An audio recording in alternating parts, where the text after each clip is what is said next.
अस्सलाम वालेकुम दोस्तों, ਤੁਸੀਂ देख रहे हो हसीन पंजाब टीवी तो मैं ਤੁਹਾਡਾ मेज़बान अमीर हमजा। दोस्तों सब तो पहले अपने चैनल हसीन पंजाब टीवी ਨੂੰ करो सबसक्राइब ਤੇ ਨਾਲ ਲੱਗੇ ਬੈਲ ਦਾ ਬਟਨ ਦਬਾਓ ਤਾਂ ਕਿ ਸਾਡੀ ਹਰ ਨਈ ਆਉਣ ਵਾਲੀ ਅੱਛੀ ਔਰ ਬਿਹਤਰੀਨ ਵੀਡੀਓ ਸਾਡੇ ਵੀਰਾਂ ਤੱਕ ਆਸਾਨੀ ਨਾਲ ਪਹੁੰਚ ਸਕੇ ਔਰ ਤੁਸੀਂ ਉਹ ਵੀਡੀਓ ਦੇਖੋ ਸਭ ਤੋਂ ਪਹਿਲੇ।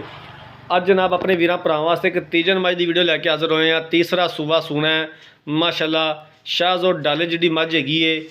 तीसरा सूबा इन्हें सुना टुरदी फिरदी कैमरे की नज़र है वीरां दे सामने आ।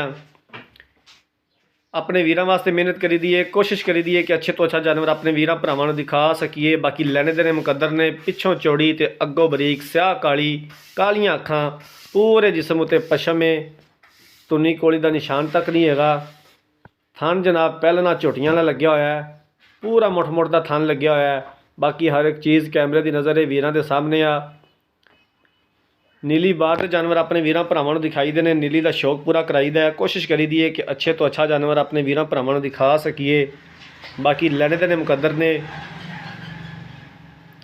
आरफ वाला जनाब लोकेशन हैगी इस जानवर की। तीसरा सूआ इस जानवर ने सुना है। पिछले सूए मालकां दे बकोल 18 तो 20 लीटर दुध करदी रही है मझ। हुण इन्हें तीसरा सूआ सुना है।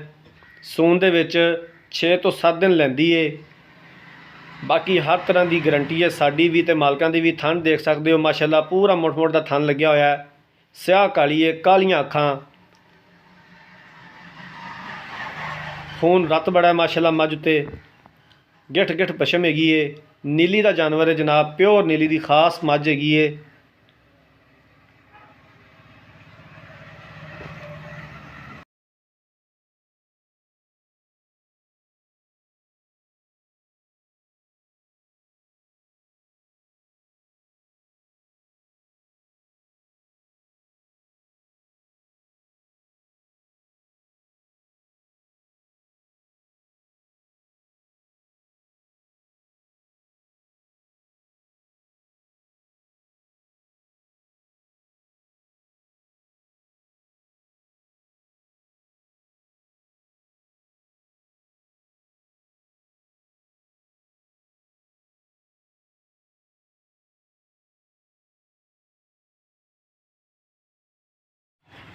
तीसरा सूआ इन्हें सुना है 6 तो 7 दिन लैंदी है सून दे विच। पिछले सूबे मालकां दे बकोल 18 तो 20 लीटर दुध करती रही है।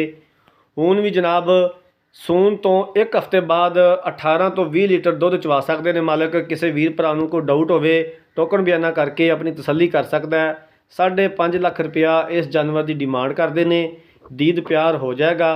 5.5 लाख रुपया इस जानवर की डिमांड करते हैं। दीद प्यार हो जाएगा और असीं इंशाअल्लाह ताला करवावांगे जितों तक हो सकिया। अगर किसी वीर भरा ने जानवर खरीदना है, राबता नंबर 0312 612 2054, 0312 612 2054 इस नंबर पर WhatsApp बनी है। अगर साड़ी अज वाली वीडियो पसंद आए, वीडियो लाइक तो शेयर जरूर करना है। जिंदगी रही तो मिलांगे एक नई वीडियो के नाल। अपने मेज़बान अमीर रमज़ान ने दो इजाज़त। अल्लाह हाफिज़।